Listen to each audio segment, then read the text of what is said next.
Good afternoon, coming to you live from Greenwell Point, New South Wales, Australia at the Stretch Therapy headquarters. So I want to discuss today a sequence for the pancake stretch. This isn't the ultimate, it's wrong marketing. This is the ultimate sequence you will ever need for the pancake. Ancient secrets revealed. It took me years to find this method, and I've taken everybody from zero to pancake in a record amount of time, using only this simple sequence for 5 minutes a day. Can you imagine? Do you want to learn the secret? It's all yours. You just have to give me all of your money. Okay, so really, it's bullshit, of course. As you know, I hate marketing. So really simple pancake sequence. And the idea is you want to feel 3 very specific sensations in the stretch. And really this can be applied to any stretching position that you're in, because there's a lot of different kind of flexibilities, and if you only work one specific type, you're limiting yourself in your versatility and your strength and different sensations that you feel. So, and I'll write an ebook about this eventually. It's coming sometime. It's going to be a product. So you want to feel 3 specific flexibilities, and this sequence is just a really good way to feel those in the pancake. So one is the relaxed stretch. I don't want to use the word passive because you still might be doing a lot of stuff, so I wouldn't say it's passive until you get it up to a high level. I'd call it relaxed. So that's when you can rest on something. That's when you feel that you don't need to have any tension in your body to hold it, and it's actually better if in that relaxed position you can release the body tension. The next one is pushing against. So gravity's pulling you towards the stretch. You're trying to extend and push against it. I would call that resisted flexibility, loaded, whatever. This is just my terminology. The terminology doesn't matter. It's the feeling. And then the third one is you're pulling yourself towards the stretch. So you're actively doing something. In a pancake, it's going to be either active compression or active reaching forward. We'll get into that more. So 3 things to feel. Number 1, relaxed. Number 2, pushing against. Number 3, actively pulling forward. I would call that active flexibility, right? So you're going to need a weight. You can do it without a weight. I like to have the weight because I find it's a lot easier to cue. It's a lot easier to coach if you have a light dumbbell. You don't need to go heavy because it's all about the leverage. So for me, I don't know how much this weighs. It's 8, infinity, 0, 0. I don't know. I feel like even 10 pounds, 5 kilos is a good weight for this, because again, the weight doesn't matter, because if it's lighter, you can just pull it further away from you and you create a decreased leverage situation. You can sit on the floor if you need to. You can sit on a pillow. Or the other option, I'm not going to do this one, but if you need to, you can have that pillow in front of you to feel the relaxed position. It's up to you, modify whatever you need to do to make sure that you can feel the necessary sensations. So, it's going to be 3 exercises. I usually you can do maybe 3 to 5 rounds. The numbers aren't important. The numbers you can make up once you get it, but it's the sequence, honestly, even the order isn't important. But okay, let's go through the exercises. So first one is just a relaxed pancake. So you can use the pillow, you can go down on your elbows, ideally we want to be, let's try to get in frame. Ideally we want to be somewhere here. Try to keep the foot and knees pointed up. If your knees are a little bit bent, it's okay. Don't worry about it too much. If your back is round, it's also okay. We're just trying to go forward and feel that you can relax. So feel that you can rest on the floor, and then when you do that, you can release the tension in your body.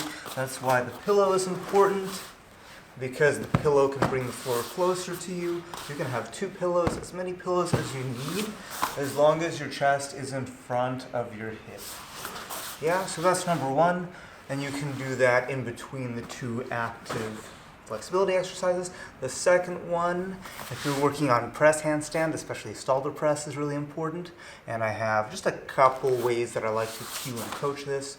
So with flat hands on the floor, if you need to, fingertips are okay, but I will judge you if you use fingertips. I do want flat hands if you can manage that. And it's up to you. If you want to be fancy, you want to look pretty, you can go pointed toes. If you want to be really professional, you go pointed toes and then straighten the knees before you do the lift. But basically we're doing leg lifts. Just like this, or the fancy version, like that. I'll show you from the side. So there's a bit of abs involved. It's mainly active hip compression. It's the idea that you're using your hip flexors to pull your legs into your body. One really specific detail that I use when coaching this, and not a big deal, it's just a detail. So in the beginning, just get your legs up, and then once you're okay with that, then you can start moving on to your work. These details, but try not to let, I'll try to get a sideways angle, try not to let this happen. Try not to lean your body away from the hands. Right? So see, as my legs go up, there's no movement as opposed to this. Right? And as you get better at that, you can go further forward with your hands, you can straighten your arms. So notice if I go further forward, I can't lift as high. The other more difficult thing you can do is extend your back. So if I extend my back, I take my abs out of the equation. I can't crunch my abs, which means it's almost pure hip flexors, and that makes it. And you can punch yourself if you cramp. This is quite normal, so that makes it quite a bit more difficult. And you can do a lot of stuff with it. You can lift and hold. You can do pulses sideways, circles, whatever. Just this idea that you're using your hip flexors to lift and pull towards you, so that's that active stretch component. And then the resisted stretch component, that's what we use the weight for. There's a lot of ways to do this, so I'm not saying this one is the best, the ultimate, right or wrong, whatever. That's all bullshit.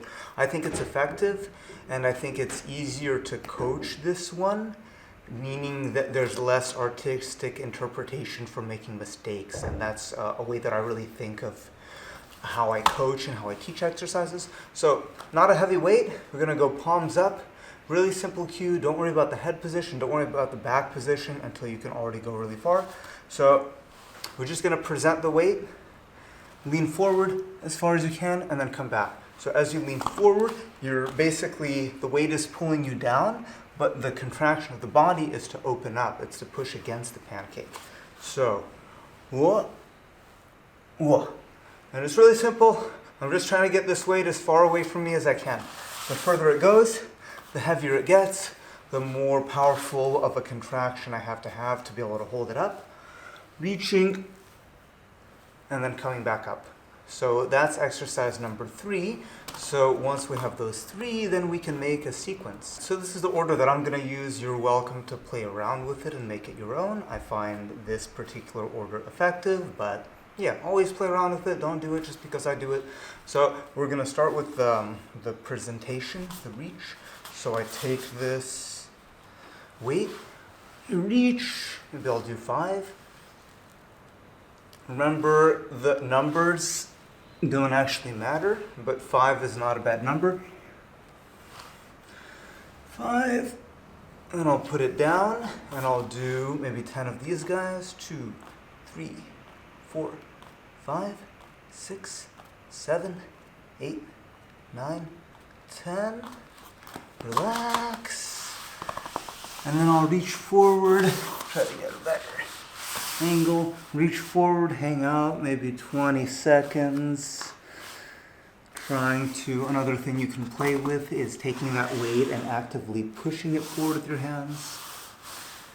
And then you can start over, and you can do a few rounds. 2, 3, 4, 5. 1, 2, 3, 4, 5, 6, 7, 8, 9, 10. And reaching, relax.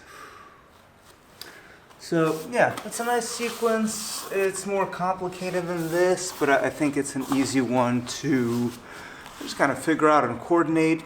Maybe do, 3 rounds, 5 rounds. Let's say go slower than I did.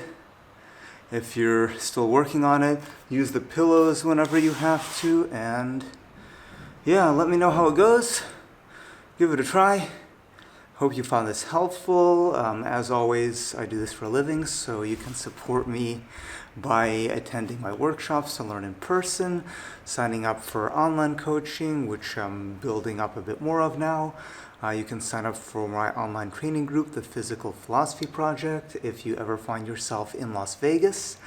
I have a studio at home where I do private training of different sorts. So yeah, I hope you found it helpful, and let me know what else you'd like to see.